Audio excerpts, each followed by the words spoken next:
So, ito yung parang breeder, sampung so, ito yung sinasabi ko, pang institution yung breeding, small families, families of 5. Sige, ikaw na, Doc Glenn. Doc Len. Doc, kwentuhan mo kami about dito sa research niyo.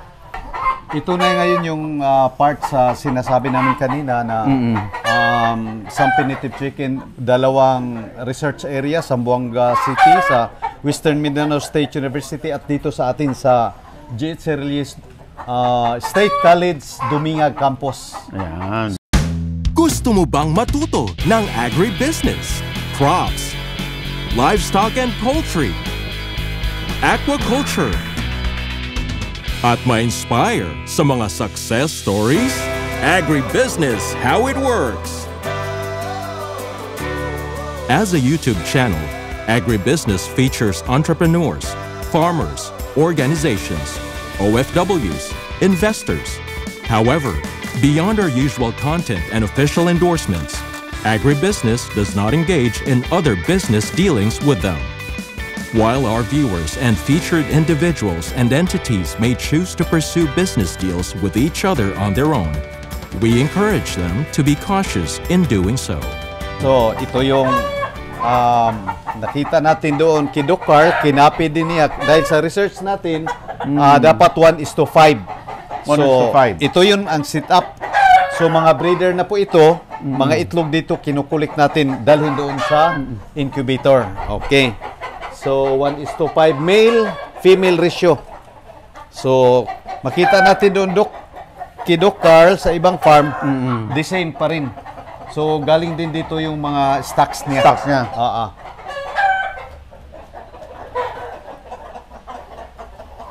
So, umaga sila nangingitlog hanggang mga 1 o'clock. Meron pa rin. So, yung iba dyan, merong artificial, lagyan ng... So, at least, the same lang yung makikita nyo sa ibang farm. Pero mas malalaki ito, Doc. Kita mo? Mga, ha? Napansin mo yun? Oo. Malalaki? Medyo. Oo. Bakit naman? Ito, tingnan mo Ito yan. to? Oo. Totoo yan. Medyo malalaki ang breeder. Yung sabi ni Sir, na 1.5, umabot kami na 1.8 to 2 kilograms na yan. Yung lalaki yun, mga 2.8, ganyan. So, ito na, automatic yung ano niya. Iba din yung sit-up nila doon. So, sa labas yung... Malalaki? Oo, malaki. Pati babae, ano? Pati babae. Yung lalaki. Ilang taon na itong mga to, Doc? Ito na sa mga mag 2 years na rin. Almost 2 years or 2 years yung mga lalaki. So, sa tingin namin, sa research natin, hanggang 3 taon, okay pa rin siya. Oo. Kailan na putulin niya. Comparable na din sa mga para ma-imported na brown chicken? Oo. So, ito yung mga sample natin para makopy din sa mga adapters. So, dito tayo. Yung asula ko, ganyan din doon. Yan. So, yung ano namin, yung mag-harvest ka, 50% per block every day. Every day. Oo. Every day? Yes. So, 50% covered na ulit ka na bukasan? Pagkatapos mo sa number 5, okay. Another pan? Another pan, unang nakuhaan mo, puno na rin yun. So, within the span of 6 days, puno na rin ulit. yun. But every harvest, 50% lang. So, gaya na yan na makikita natin. So, ito, ginagamit din namin para dewormer, natural dewormer. Alin, sir? Itong papaya seeds. Yung seeds? Oo, napakagaling yan. Any variety of papaya? Yes. Basta papaya? Matured na. So, ginamit natin as ano? Meaning, yung hinog, Doc? Hinog or matured. Oo. So, ito, sir, funded by Picard ito, pati yung mga buildings, pati yung mga water system natin. So, silipin muna natin dito. So, ganito. Kaya yung marami pa yon para 50% man araw-araw. Kunan mo ng 30%, mag-spread yun siya. Maganda yung mga pad mo, ha, Oo, Doc? ano yung parang, kailangan kung magbablog ako, halimbawa, ano ko, paano ginawa ito, ano ang mga ginamit yan, yung pagkain na at least libre, walang bayad. Nasa almost 30% yung protein. Yung manok natin, kailangan lang nasa 18 to 20. So ito lang, nag-harvest, ganyan lang. So, dagdagan ko pa ng iba doon. Kasi yung saging, kinakain din yun. Chop natin. Yung ano, itong katawan ng saging. Itong tubig natin, walang bayad yan, galing sa bundok.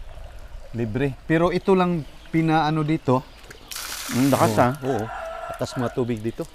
So, pinaano lang namin.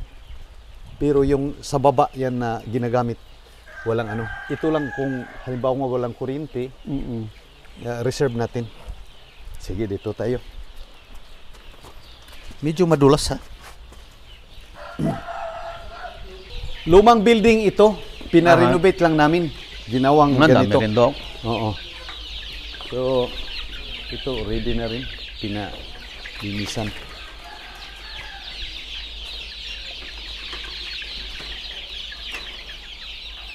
Ito, wala nang ilaw.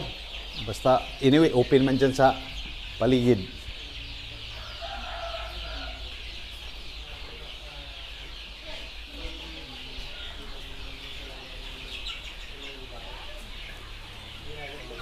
Ito na yung mga harden natin. Harden. So, kung ilagay, ano natin, dispose sa mga farmers, ganito Ito nakalaki. na. Opo. So marami na rin pong farmers nang kumukuha sa inyo. Maraming nakabuk ngayon. So ngayon, meron kaming binigay ni Senator Cayetano, yung future thinking. So nag-ano kami ng medyo malalaking mga negosyante gaya ni at saka LGU. So iti-train namin sila. So we'll be conducting training pagkatapos mag-start sila as multiplier farm. So 3 LGU. So sila nang magpaparami doon with our guidance, technology at kung ano yung kailangan. So nagbibigay kami ng free training. So dito rin mayroong tinatawag naming walk-in na mga visitors. So ini-explain kung ano yung pagkain, mga lahat-lahat dyan. Paglabas nila, at least meron silang nalalaman tungkol sa technology, kung paano gagamitin yan. So Glenn, ulitin ko lang, ano po ulit yung buong pangalan ng yung college niyo? Okay, yung ano namin, J.H. Cerrillos State College. Anong ibig sabihin ng J? J.H. Josefina Herrera, yung dating Josefina Herrera. J.H. Cerrillos State College, but approved na sa Congress at sa Senate, kulang na lang sa CHED requirements na maging Zamboanga del Sur State University. And we are working for that. Del Sur State University. Oo, parang tugmang-tugma sa probinsya namin. At itong campus na to, Doc, ay anong pangalan ng campus? Dumingag campus po. Dumingag is another town. Yes. So yung ibang campus na main campus na sa Mati. Oo. Okay. Malapit sa Pagadian, meron kaming Lakewood campus at saka yung Pagadian na dinadaanan natin, gagawin na rin campus yun. So in the entire Zamboanga del Sur, we have 4 campuses. But campuses. ito yung pinakamalaking area. So we At have sabi mo 400? 782. 782 hectares. So meron tayong 30 hectares na rice field. Meron tayong mga Forest, Doc. Forest. Meron tayong cacao, coffee, coconut at saka medyo malaking rubber plantation. May rubber plantation. Meron din tayong livestock dito. So tamang-tama sa mga agriculture mga programs na na-offer sa Doc Glenn, kayo po yung head ng research ng bali ako po yung administrator dito, campus administrator dito sa Dumingag campus. At the same time, ako yung research director sa Intersystem. buong system. Kayo rin. Kaya dalawa ang siguro ibigay ko na yan sa iba. So, kaya ito yung mga setup. So dati, sirang-sira talaga ito yung old rice mill. So, we were given 5 million sa DOSTP card through Dr. Sinan. At saka, ito yung pati na yun, kasali na lahat. Yun. Lahat yan. So, ito, breeder din natin. So, medyo medyo mamahalin konti. Pero we are trying to gumawa din tayo ng yung mga low cost na kaya sa mga farmer. So para yung genetic na ano, pag halimbawa, minimintin namin ito. Kasi pag nasa farmer na, nagka-mix-mix na yung mga breeding nila doon, hindi nagpalo sa protocol natin, so meron talaga tayong maiiwan na at least yung pure na Sampi Native chicken. Doc Len, ano basically ang difference ng research ninyo sa Western Mindanao State U?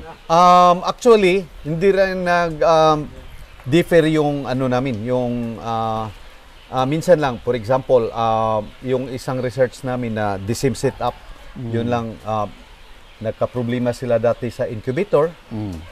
Yun ang problema, maliit yung hatching performance, but in terms sa weight, sa growth, at saka yung reproductive performance sa itlog, pari-pariho lang. Yung ano, yung sizes, ganyan, at number of eggs per hen per year, yung una 105, so ini-enhance namin, improve ang breeding ng ating mga manok. So, through proper selection, so ang nangyayari doon, we were able to increase more than 10%. Yung target namin, 10% lang. So, umabot tayo ng more than 125 eggs per hen per year. Same with Western Mindanao State University. So, ngayon, iba-iba ang ano namin sa pagkain because yung the most yung pinakamahal, no, na production cost sa manok, any Feeds other pa yan. livestock is feeds. So kami, depende sa area kasi, dito tinatanim lang, yung nakita nyong maraming yellow corn, tanim lang namin yan. So we save, meron pang ready for harvest doon. Malaki kang ang area namin for plantation sa mga mais. That is the first in bulk in poultry feeds. So meron kaming Madrid de Agua, merong dahon sa saging, tsaka yung puno ng saging, plus yung mga asula. Merong kangkong sa palibot. So nag-grass cutter kami, inilagay din namin sa loob. Ano Kasi, pong difference nitong housing na to dito sa iba na nakita natin? yung iba doon, yung sa breeder, parang na complete confinement doon. Okay. So ito, semi-complete dahil pwede silang lalabas Lumabas. doon, mainitan. So naka-exercise din. Yung grower din natin, yung Pwede natin nakaselect puntahan, na. Doc. Puntahan natin, Doc. Okay. Sige. Kuha ko ng asula. Asula, ito ipakaon dito. Para i-try natin. Oo, try natin yung asula. Anong puno po ito? Laki, Ito mahogany. Mahogany po Oh, yan. ito 1956 pa ito. Yung panglagyan ng Silo, parang silo. Oo, lagyan ng yung seeds para hindi kainin ng daga. Opo. So ngayon maggawa na kami maraming feeds. Gawin ko na yung stock for medyo dumudulas ang Kaya didiskarte ko na lang yung mga daanan para Uy. Medyo madulas dito. So yun Dami rin nila, nag-selection. Ito lang sila. Makita natin yung mga lalaki kahit sabay-sabay dyan, hindi na sila magsasabong. Talaga sir, napag-ano nyo? Kasi isa sa natin, yung mga manok na mga aggressive, matatapang, gano'n na. Agad. Para hindi yun magpo-produce na matapang din. Kaya yung pinahina mo ng pinahina. Kasi importante yung meat. Masarap yung meat niya. Yung para production system, growth and reproduction, maganda. Yun ang priority. Oo. So ito, Di sana binigyan mo na lang dun sa mahilig magsabong. iba. Iba din yung target nila. So dito rin, nangingitlog din ito. So hanggang doon, the same setup ito. The same. So, ang 5 million namin, ang dami na ng Nagawa. Nagawa. Lahat yan sa 5 million na nyo. 4.9 something, ganyan. So kaya ito, hindi na natin kayang ubusin yan. Kasi matataba din yung mga ganyan lang. Pero Saan yung ginagamit tong onion? gamit lang sa mga Sa na? pero Kitchen? sumubra na.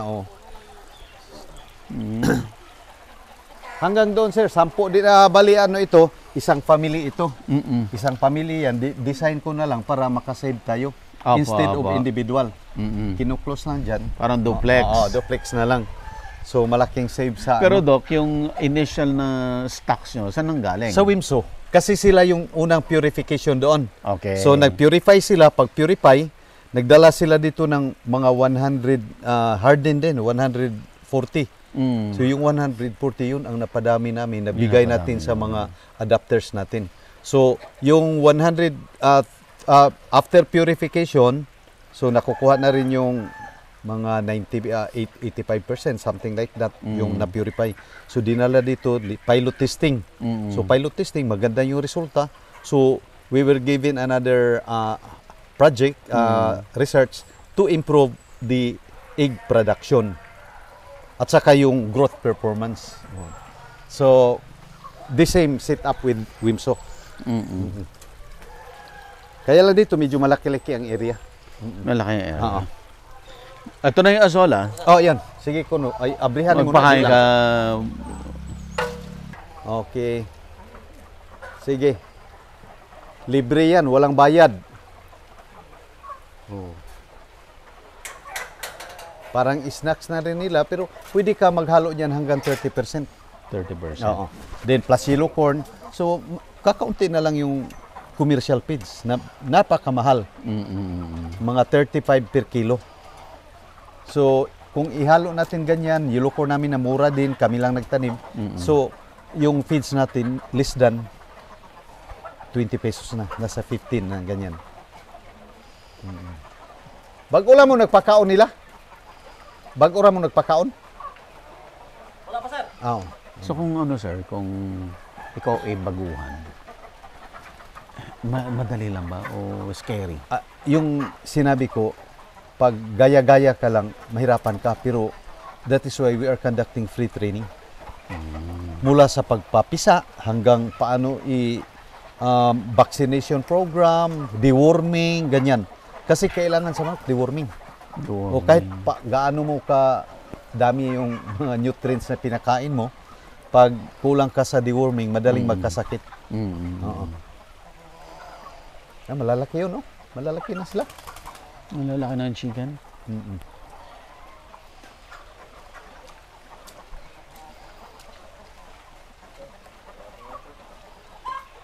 Ang next ko na research this semester, yung pagparami kami ng black soldier fly. Kaya ano. So bali 10. Isang pamilya ito, dalawang pamilya para hindi yung inbreeding maiiwasan. Gaya doon sa kabila. Ganda ng campus niyo, sir. Oo, magandang kwan. Ano talaga? Taga dito ka rin, Doc? Bali yung parents ko doon, pero yung father ko isa sa nag-develop dito. Oo. Nag-retire na rin. Magaling din siya sa academe. Bali Doktor siya, din? Hindi. Sa ano siya, non-teaching. So, siya yung cashier dito dati. Matagal. Kaya kami dito na, mid-in, Dapiwak na rin kami. Doon tayo, sir. Saan, Doc? Yan. Linagyan ko nito kasi pag mayroong gusto hindi na yung sapatos.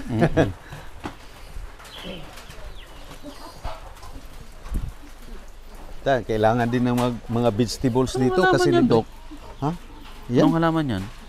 Pamili sa yan, hindi ko alam. Ito yung mga tubig namin na walang bayad. Galing doon sa Galing lahat din sa puro bukal yan, Doc. bukal yan. Ina-harvest lang. Doon sa Pinaano na lang namin doon through Doc, sinan. Mga Hatchery. sisiw nila sa brooders, at tingnan mo. Marami silang sisiw kasi mataas yung kanilang success rate, hatching rate. Oo. Mataas yung namin. Wow. Uniform talaga, Doc, no? Oo. Mga 90% above. Yung yung purity natin, sir. 90%. 90. 98 above. 98? Bihira makakita ng off colors. Tulungan niyo sila, Dr. Sila Dr. Litigio, kasi may problema sila sa incubator. sabi niya? Yung hatching rate nila, ang baba. Oo. Si Doc, Litihil. Oh, meron. yun, nag-hatch. Meron. Oh.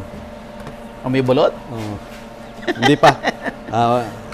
Baka bukas pa yung iba. 18 days doon, after 18 days, transfer na dito.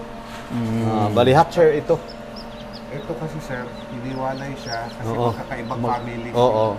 Oh, I see. Nakaano man yun. So at least meron tayong na ano. Tapos may ano na sila, ginugrupo na sila pagka Oo. tapos ng hatching.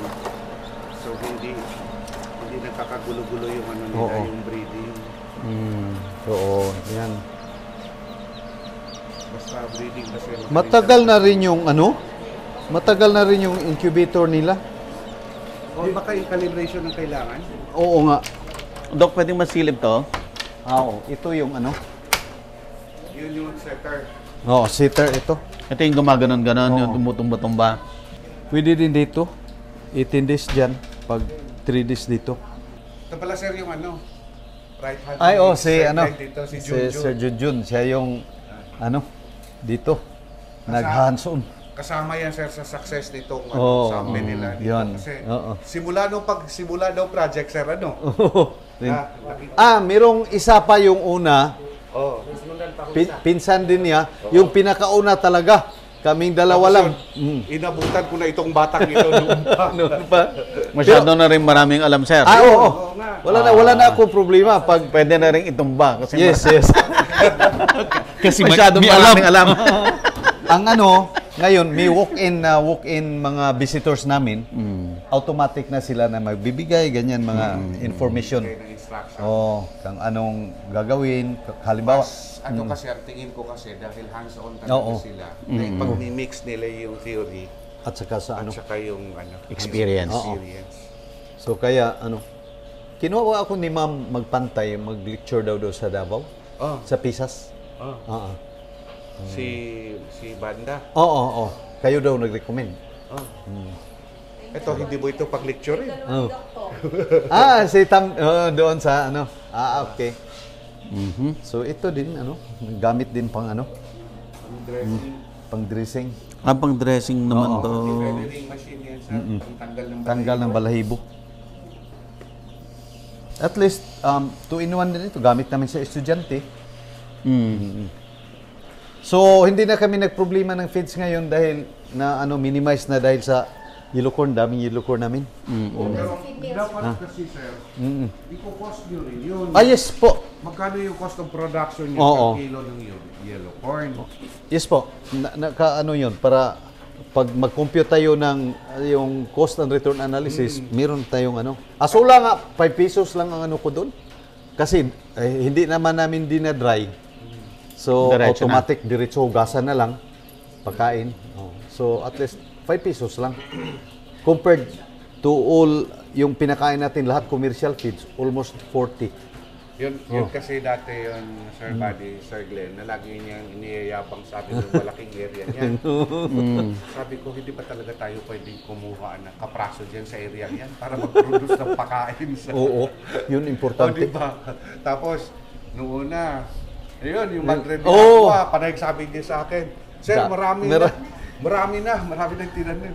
Nung nagsimula silang magpakain, Kulang pa. Isang linggo lang. Isang linggo. Boss. At saka yung marami dito, linagay ko sila sa ilalim. Thinking nga mahaba na yung mga Madre de Agua namin, hindi na kayang abutin yung dahon. Yun pala, yung balat doon sa Baba. kinain lahat. Oo. So more than 100 hills, namatay lahat. Yung Tingnan natin. plants, oh. Yung plants. Yung plant plants mismo. namatay. Kasi kinain nila yung binabalatan nila. Kasi hindi nila maano yung dahon. Sabi ko, mahaba na ito. Okay na sila sa ilalim. Hindi pala pwede. Oo. So, Separate talaga ang magtanim ka ng Madre de Agua, hiwalay talaga. Wala. Oo. At saka, pag man Pero site, ano yung planting distance, sir, ng Madrid Agua pag gumawa ka ng plantation?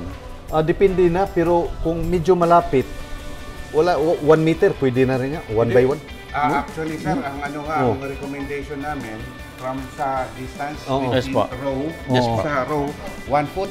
1 foot. Oh, okay. Lang, 1 foot lang ang distance, pero lalagyan mo ng 1 meter at least distance between rows. Oo, para, ang purpose doon, sir, para Idaanan ka. makadaan ng maayos yung wheelbarrow or kung ano man gagamitin mo pag-harvest. Para convenient. Apo. But at least, man side, putulin mo yung pinaka-top para... Tapos, ang system ng cutting yan, once they are established, pag tumubo na sila ng mga 1 meter high, yung una pa lang, no? Puputulin mo yon Cut na agad. Oo, 1 foot above the ground. Di mag-shoot yon. And most likelihood, more than 1 or 2 to 3 ang shoots niya. Sa next cutting mo, yung from the previous cutting, na 1 foot. Another 1 foot. Another 1 foot. Up. So yung tatlo na yon, magsushoots ulit yung nagtigta-tatlo rin. And then finally, yung pang-last na doon mo na siya i-maintain. Diretso na, laging... 1 meter lang ang height. Para mas maraming shoots yung isang puno. At saka maraming harvest. Ganun yun, sir. Magiging parang inverted, siya. Christmas tree. So, these are systems that we develop through the years para ma-maximize yung production. Agribusiness merch is now available on Shopee and Lazada. Agribusiness, how it works. Instruct, inspire, succeed.